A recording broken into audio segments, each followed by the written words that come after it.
မင်္ဂလာပါရှေးအောင်သူပါတပုံဆရာပါကျွန်တော်တပုံရိုက်ပါတယ်ဒီပုံလေးကကျွန်တော်2021မေလထဲမှာမေလအကုန်နောက်ပိုင်းလောက်မှာကျွန်တော်ရိုက်ထားတဲ့ပုံလေးပေါ့လေဒီ2021အားလုံးသိတဲ့အတိုင်းပဲအာနာသိန်းနဲ့ February ဆန္ဒပြပွဲတွေဖြစ်တယ်ပြီးတော့အကြီးအကျယ်ဖြိုခွင်းခံရတွေဖြစ်တယ်ဒီ February လကုန်ပိုင်းနေမှာဆိုရင်ပြီးတော့March လာတွေရောက်တယ်ကလောင်တွေအကြီးကျယ်အဲ့ဒါတွေကမတ်လတစ်လလုံးမှာမြန်မာတနိုင်ငံလုံးမှာဖြစ်တာပေါ့လေပြီးတော့ April လောက်ကျတော့တော်တော်များများဟိုသူကောင်တွေက control လုပ်နိုင်တယ်လို့ပြီးတော့ hunting game ပေါ့နော်အဲ့ချိန်မှာသူတို့ကလုံးဝactivist တွေရောဒီတက်ကြွလှုပ်ရှားသူတွေရောလူငယ်တော်လှန်ရေးသမားတွေရောမီဒီယာသမားတွေရောအကုန်လုံးလိုက်ပြီးတော့အဲ့လိုမျိုးတကုံတွေဖမ်းနေတဲ့ကာလပေါ့လေညဘက်မှာဆိုရင်လို့လိုက်ပြီးတော့ဆွဲနေတဲ့ကာလပြီးတော့မိုးရာသီစဝင်တဲ့အချိန်မှာဘာတွေကပြောင်းလဲလာလဲဆိုတော့ရန်ကုန်ကညဘက်မှာကျွန်တော်တို့မာရှယ်လောတွေရှိသေးတယ်မာရှယ်လောတွေရှိတော့ညဘက်နေဝင်မိုးချုပ်နေဝင်မိုးချုပ်ဆိုတာနဲ့လုံးဝချောက်ချားစရာကြီးဗျာချောက်ချားစရာကြီးအခုကာလတွေမှာဆိုတော့တကြောပြန်ပြီးတော့၄နှစ်တောင်မှရန်ကုန်မှာအခုဖြစ်နေတဲ့ကာလတွေလိုမျိုးပဲပေါ့နော်ဘာဖြစ်လို့လဲဆိုတော့လွတ်လပ်နေတဲ့ဘဝတွေကမလို့ချင်းဘက်ကနေပြောင်းသွားတာဗျာအဲ့လိုမျိုးလုံးဝညမိုးချုပ်တော့မယ်ဟေးဆိုတာနဲ့တော်လူတွေပြန်ကြရတယ်ညဆိုတာနဲ့ဘယ်မှာဝင်ဆွဲပြန်ပြီးဘယ်မှာဝင်ပြီးတော့လှုပ်ပြန်ပြီးစသည်ဖြင့်ပေါ့နော်အဲ့လိုတွေတပုံတွေလုံနေတဲ့အချိန်တွေပေါ့လေသူတို့ရဲ့ handling လုပ်သူတို့အမဲလိုက်နေတဲ့ပုံစံမျိုး mission တွေကိုရန်ကုန်မှာဖိနှိပ်နေတဲ့အချိန်မျိုးပေါ့နော်မြန်မာတနိုင်ငံလုံးမှာပါပဲဒီပုံရိုက်တော့ကျွန်တော် safe house ကိုကျွန်တော်ပြန်လာတာဒီအဲ့ကာလကကျွန်တော်ရန်ကုန်မှာပတ်ပြီးတော့တပုံရိုက်သေးတယ်သူတို့ရဲ့ barricade တွေခြာလာတာတွေလမ်းပေါ်မှာအဲ့လိုတက်တွေတွာလာလှုပ်ရှားနေတဲ့ဟာတွေအဲ့ဒါတွေရိုက်ဖြစ်သေးတယ်ပေါ့လေအဲ့တော့ကလေ Jackson Queen ဘက်ကမလို့ရှိနေတဲ့အဲ့လိုတက်တွေကိုတွားရိုက်တာထင်တယ်လုံခြုံရေးယူသွားတဲ့ရဲတွေစစ်သားတွေတော့တနက်တွေနဲ့တကားကားနဲ့မျိုးလေကောင်အဲ့မြင်ကွင်းတွေကိုမှတ်တမ်းတင်မယ်ဆိုပြီးတော့လိုက်ရိုက်ဖြစ်နေတဲ့ကာလပေါ့လေအဲ့တော့အဲ့ရမပြန်လာတဲ့အချိန်မှာ Jackson Queen ကြော်လုံးမိုးတော့တကုံရောတာမိုးရောပြီးတော့အဲ့ဒါတွားနေတာအဲ့ဟိုလေအဲ့တောင်ဝေဦးရှင်းဘက်ကိုတွားနေတာအဲ့တောင်ဝေတရားကြီးအောင်ပါပေါ့မိုးရီကျော်နေတဲ့အချိန်မှာထီးဆောင်ပြီးတော့ထွက်လာတဲ့စုံတွဲလေးကိုတော့တွေ့တယ်ကောင်းမလေးကိုကောင်းလေးရတော့မူထီမူပြီးတော့ကားလမ်းမပေါ်မှာရှောက်နေရန်ကုန်ရဲ့ platform တွေကအဲ့ဘက်က platform တွေကရှောက်လို့မလဲအောင်မိုးတွင်းဆိုရင်ပူဆိုးတယ်သူကအပေါက်တွေရှိတော့ကျွန်းကြမှာပေါ့လေအဲ့တော့ NA တွေပူများတယ်ဒီကားလမ်းမပေါ်မှာပဲလမ်းလျှောက်ကြတာပူများပါတယ်အဲ့တော့အဲ့မှာတွေ့နေတလန်းနဲ့တွေ့တော့အဲ့ချိန်မှာလည်းမီးရပြက်ရတယ်ဒီတောင်ဝေဦးရှင်းဆိုတာဘယ်လိုပဲဖြစ်မျိုးကတော်တော်လေးကိုမျိုးလေကောင်မရောက်ဘူးလို့ပြောပေမဲ့လည်းဒါမျိုးအစလို့ပြောလို့ရတဲ့နေရာမျိုးပေါ့အဲ့လိုနေရာမျိုးကအစမီးရလုံးဝပြက်ပြီးတော့မှောင်မိုင်းပြီးတော့တိမ်ရလည်းမိုးကလည်းမြို့ပြီးတော့ရွာချနေတာပေါ့နော်အဲ့လိုအချိန်မျိုးကြီးမသိဘူးလွမ်းစရာကြီးဘယ်လိုကြီးလဲမသိအဲ့လိုကြေကွဲကျင်စရာကြီးပေါ့နော်အဲ့ဒါတို့နှစ်ယောက်ရှောက်သွားတဲ့ဟာလေးကိုတွေ့နေတဲ့အချိန်ပြီးတော့အဲ့ကာလကဘာလဲဆိုတော့ April ကျော်ရတဲ့အချိန်မှာ March April မေကာလပေါ့မေနောက်ဆုံးပတ်လောက်ရောက်နေ April ကျော်ရတဲ့အချိန်မှာကျွန်တော်တို့ခွဲဝေါ်ခြင်းတွေကိုအများဆုံးစပြီးတွေ့နေရတဲ့ကာလဗျဒီလူငယ်တွေတို့ပြီးတော့ဒီမတရားတာတို့ဒီ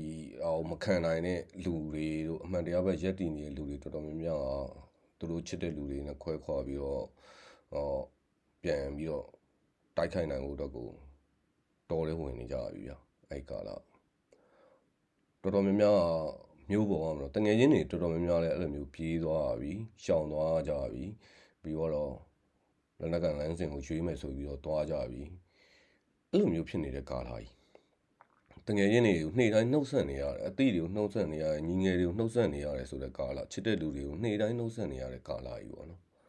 အဲ့လိုကာလကြီးမျိုးပေါ့ လူငယ်တွေအကုန်လုံးကလည်းပထမအစောပိုင်းသွားတဲ့လူငယ်တွေရှိကြတယ်ပြီးတော့ဒါဒုတိယကြော်ပေါ့နော်အစောပိုင်းသွားတဲ့လူငယ်တွေပြီးတော့သူတို့ training တွေပြီးတဲ့အချိန်မှာဖုန်းတွေကြတော့ဖုန်းတွေဆက်ပြီးတော့ဒုတိယလိုက်ကြတဲ့အကြော်ပေါ့ဗျာဒုတိယလိုက်ကြတဲ့အကြော်ကလည်းအဲ့လူငယ်တွေကတော့နှုတ်ဆက်ကြပြီးတွားကြပြီးဆိုတဲ့အချိန်မျိုးရောက်နေကြတာပေါ့တယောက်ပြီးတယောက်အဲ့လိုပဲပျောက်သွား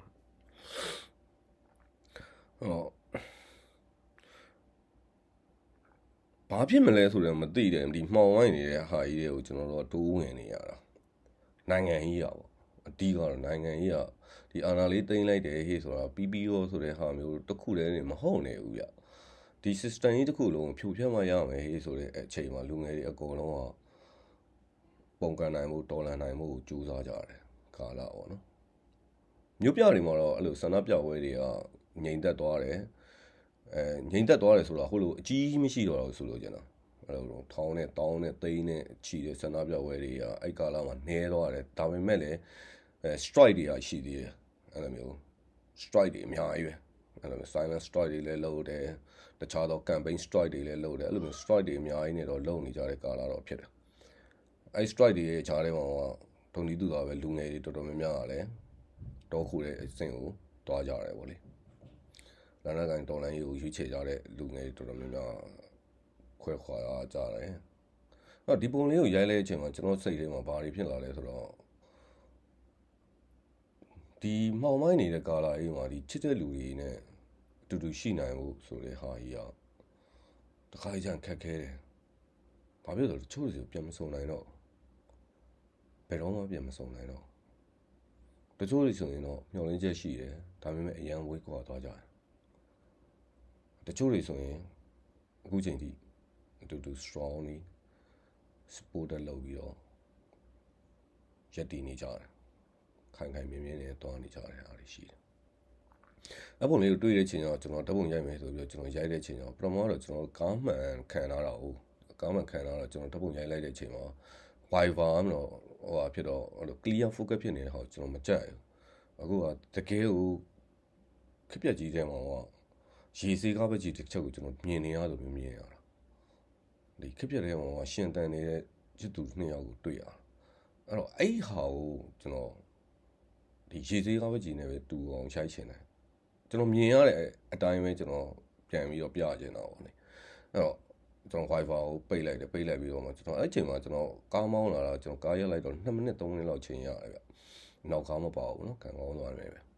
အဲ့တော့ကျွန်တော် Wi-Fi ကိုပိတ်လိုက်ပြီးတော့မှကျွန်တော်အဲ့မိုးကြီးဆင်းနေတဲ့အချိန်မှာကျွန်တော်ဒီမှန်ခံပြီးတော့ရိုက်လိုက်တာပေါ့ခြေသေးကားပဲခြေတစ်ချက်ဆွဲထားတဲ့ပုံစံမျိုးအဲ့ drain နေကြတယ်မှာအတူတူဖြတ်တန်းနေတဲ့ချစ်သူနှစ်ယောက်မျိုးပေါ့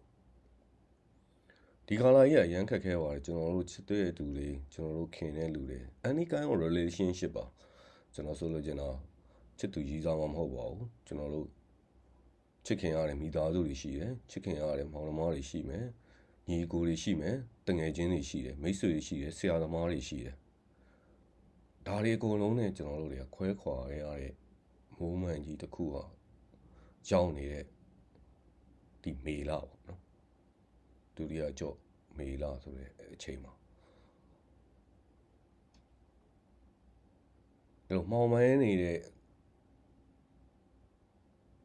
နာဂတ်ဆိုတာအာနာသိမ့်ပြီးတဲ့နောက်ပိုင်းမှာပိုသေးချသွားတယ်။ဒါမှကျွန်တော်ကြမ်းကြမ်းခိုင်ပြီးတော့ရှေ့ဆက်ပြီးတော့တွားနေရမယ်။ဒါကိုမဖြစ်မနေကျွန်တော်တို့ဖြတ်တန်းနေရမယ်ဆိုတဲ့အချိန်မှာကျွန်တော်ချစ်တဲ့သူတွေခင်တဲ့သူတွေဒီလူတွေရဲ့နာဂတ်တွေလည်းဝေဝါးနေပါတယ်ဆိုတဲ့ဟာမျိုးခံစားမိတဲ့အတွက်ကျွန်တော်အဲ့ဒီပုံလေးကျွန်တော်ရိုက်မြင်လိုက်တာပါချစ်တဲ့သူတွေအကုန်လုံးမြန်မြန်ဆန်ဆန်ပြန်လဲစုံစည်းနိုင်ကြပါစေဆိုတော့ဆုတောင်းနေပဲကျွန်တော်ဒီပုံလေးကိုပြောပြဖြစ်ပါတယ်ချစ်သူတွေမှာလည်းကျွန်တော်ရေအောင်သူပါကျွန်တော်တပုံရိုက်ပါတယ်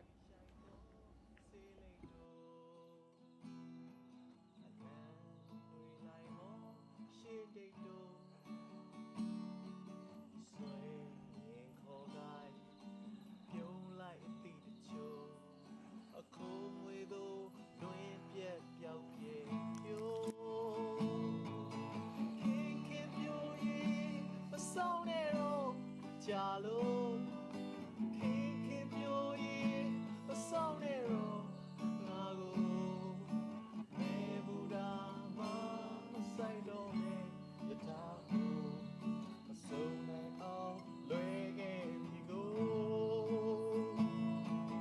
ခင်ခင်ပြောရင်မဆောင်နဲ့တော့ကြာလို့ခင်ခင်ပြောရင်မဆောင်နဲ့တော့ငါကိုနေဘူးတာမမဆိုင်တော့နဲ့